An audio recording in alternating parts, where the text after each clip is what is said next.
Welcome to this place where the whispers of the hallways are more than mere echoes of the past.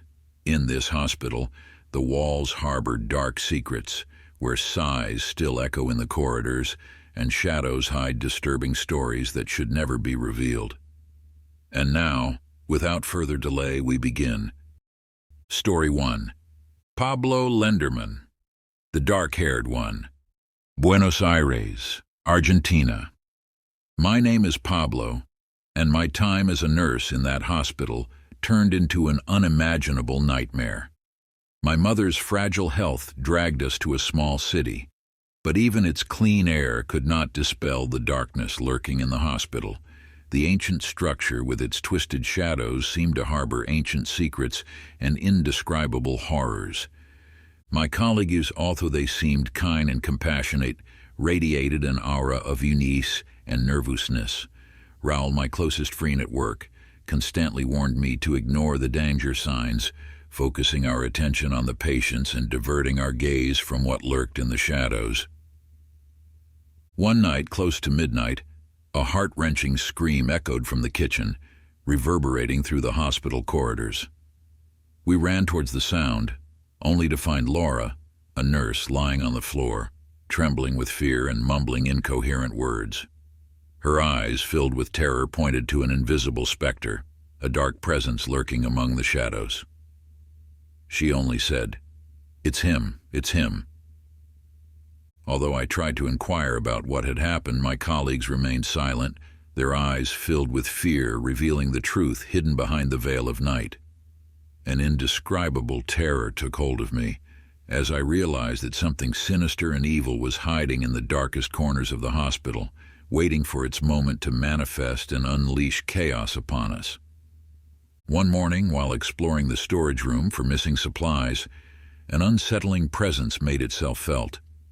The sound of the door opening echoed in my ears, and as I approached the entrance, I encountered a terrifying figure, a young man with dark skin and a missing hand, dressed in a nurse's uniform.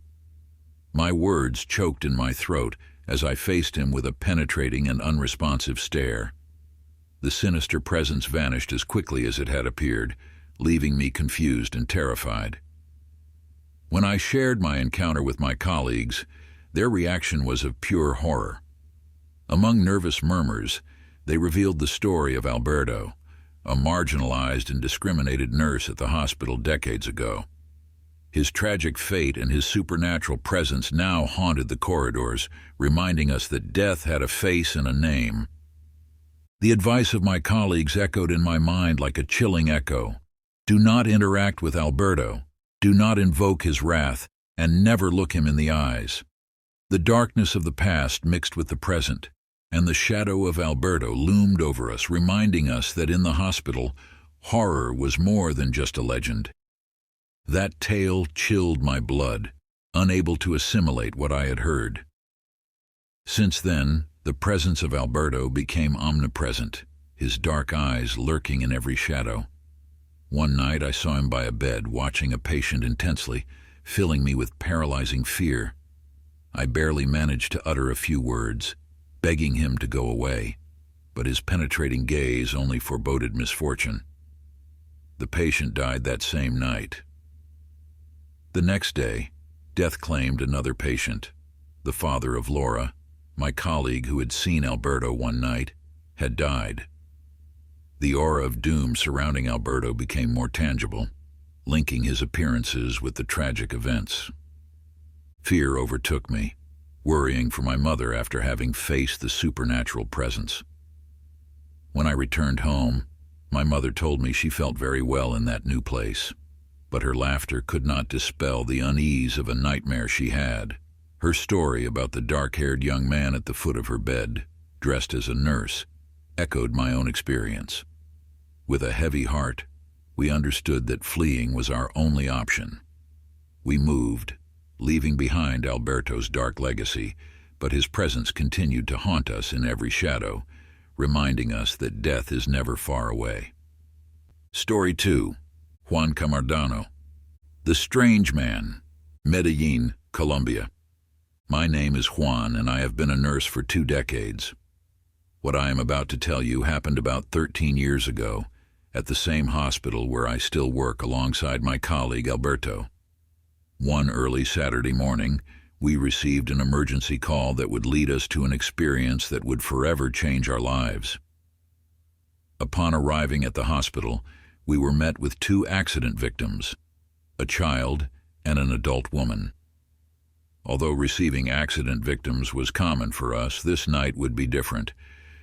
We prepared ourselves for the difficult task of dealing with their shattered bodies. As we attended to the woman whose leg was severely injured, her son, with several broken bones, was out of danger. The family had been in an accident, and the father had not yet arrived at the hospital. He was coming in another ambulance.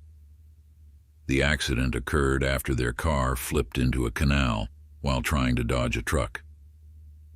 After everything was prepared, we headed with the woman toward the operating room. As we moved down the hallway, a man approached and began to walk beside us, offering to help push the stretcher. My colleague and I were surprised to see him, but we didn't pay much attention, thinking he might be someone familiar. However, as we proceeded, we noticed something disturbing. Thick lines of blood began to fall from the man's head. We immediately asked him to stop so we could assist him, as he appeared to be injured, but he did not look at us and remained motionless. We continued toward the operating room while the man stayed in the hallway, staring intently at the woman on the stretcher. We left the patient with the doctors and returned to look for the man who had helped us, but he was nowhere to be found. Other nurses told us they had also seen him and that he disappeared in the same way we saw him.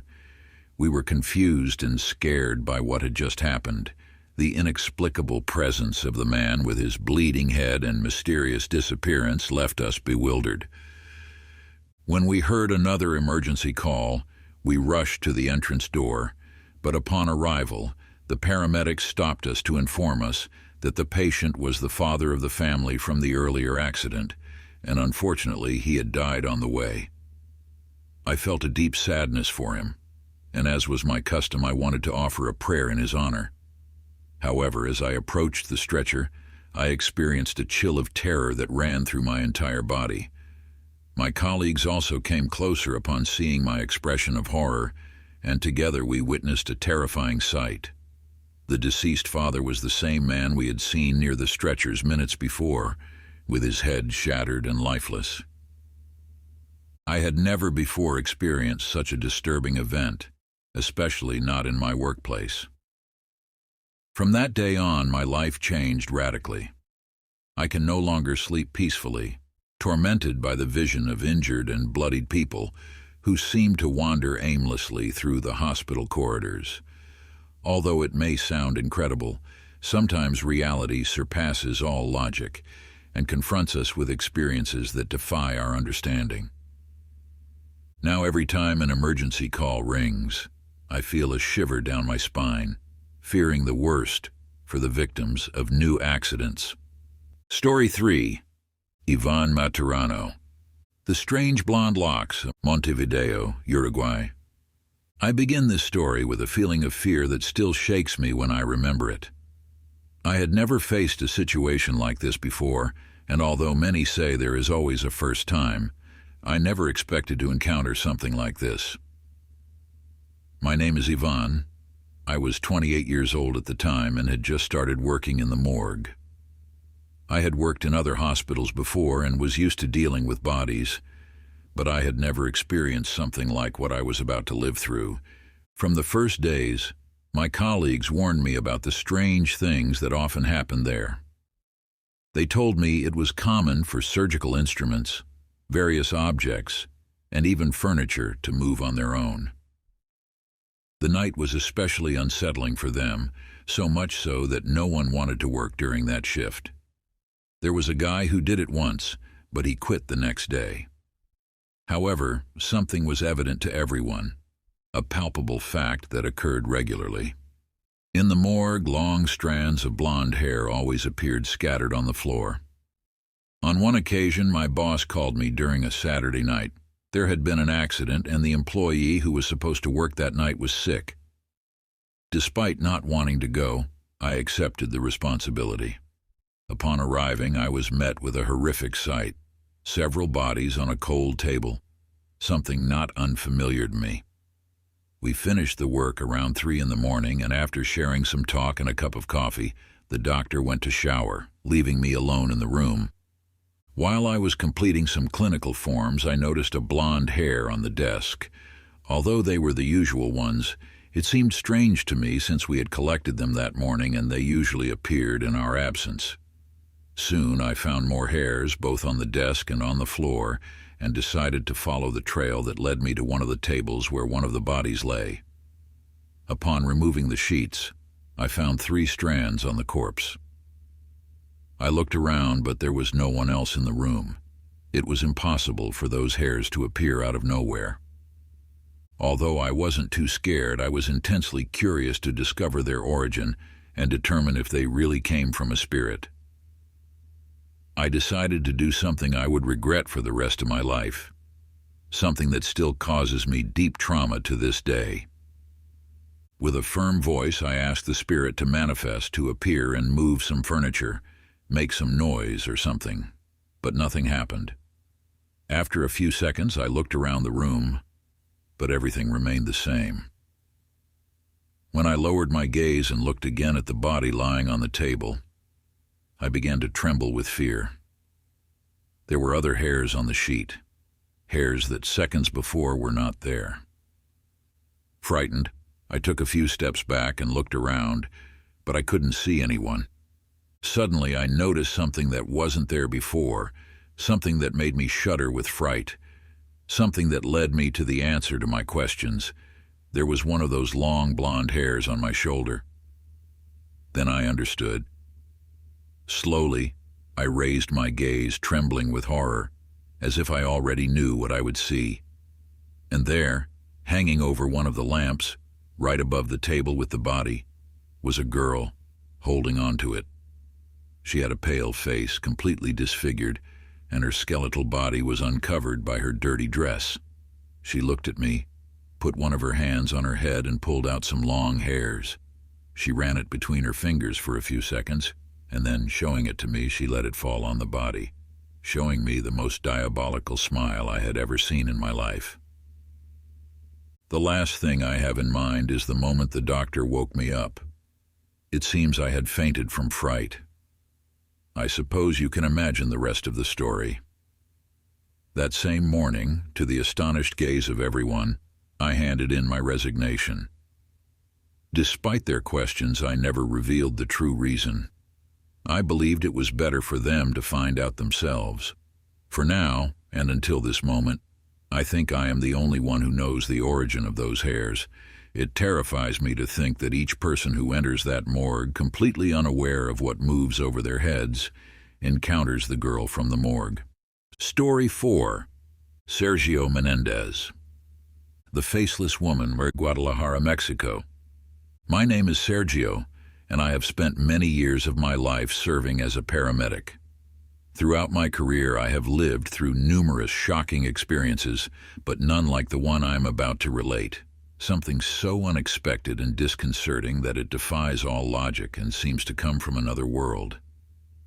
Although some people claim to have experienced similar situations, that night, I was the only witness to something so extraordinary. And I must say I would not wish it on my worst enemy. It was the year 2013, and I worked as a paramedic at the Red Cross in the city of Guadalajara. My cousin Ramon, who was also a paramedic, had been at the same place for 15 years. That night we had a double shift, a grueling routine to which we were already accustomed. However, I was especially happy because it was my birthday. My colleagues and Ramon surprised me with a huge cake and drinks to celebrate the occasion. Everything seemed perfect, until the clock struck 10:30 p.m. and everything abruptly changed. The celebration was suddenly canceled. There had been an accident on the Guadalajara to Zapotlanejo highway, where there were still people alive who required urgent assistance. As we headed to the site, I reflected on the situation and wondered if I would have to face the usual scenes in severe cases, like burned bodies, twisted metal, and people at the roadside, among other things. However, that night I witnessed something completely new to me, as if it were an unexpected blow from fate. It was a collision between a minibus and a trailer, caused by the driver who fell asleep and couldn't avoid the crash in time. The impact was devastating, with the vehicle in flames and the minibus overturned a few meters ahead. But the most shocking thing was not the accident scene itself, but the human consequences. Dozens of bodies scattered across the pavement, reflecting the moon in a large pool of blood. At that moment, my cousin pulled my arm, and I managed to react, thus beginning my work as a paramedic. Even though there were 9 of us in total, the survivors needing our help were fewer than us. After accompanying a woman in her last moments, I felt the need to step away a bit from the macabre scene. Only 7 survivors remained, who were already on their way to the hospital, so my cousin and I decided to stay to provide support. As I walked a few meters along the pavement and passed by the minibus, I stopped to take a breath of fresh air. Turning back to return, I glimpsed a tall, dark figure, motionless among the already covered bodies. For a moment I doubted whether my fatigued mind was playing tricks on me, but no, it was real. I confirmed it when I saw it begin to move. It was a woman in a long black dress, slowly advancing among the bodies, with her head down as if she was contemplating each one. Reacting, I wondered if she could be one of the passengers of the transport, perhaps dazed by a blow, looking for a relative. I approached her while my colleagues were busy on the other side of the minibus and couldn't see her. She continued on her way, occasionally stopping to closely observe each body before moving on. I was about to reach her again when she suddenly became aware of my presence and stopped. I did the same, not because it was a conscious choice, but because what I saw petrified me. The woman had no face, not like a normal woman. Her face was like that of a corpse, with teeth and empty sockets, and her nose a hollow. It was like a skeleton covered with a black dress. I don't know how much time passed, but for me it was an eternity. After a few more seconds, she continued walking, but this time returning to the same place where I first saw her, disappearing into the darkness as if I had never seen her before. That night, back at the Red Cross, I shared what happened with my colleagues. Some smiled, others mocked, but there were those who assured me they had had similar encounters. They argued that what I sensed was not just a simple apparition or a ghost, it was the manifestation of death, which appears in situations where someone is close to their end. Those words shook me, but still, I didn't understand why death walked among the bodies that were already lifeless. The answer came that same morning, when I arrived home and found my mother crying. Desperate, I asked her to tell me what was going on, and with a trembling voice, she revealed that they had just called to give her terrible news. My cousin Ramon, whom I had said goodbye to at the Red Cross, had died in an accident on his way home. At that moment I understood. Death was not seeking the deceased at the accident site. It was announcing a future loss, a truth that still pains me to remember. We say goodbye, hoping you liked the video.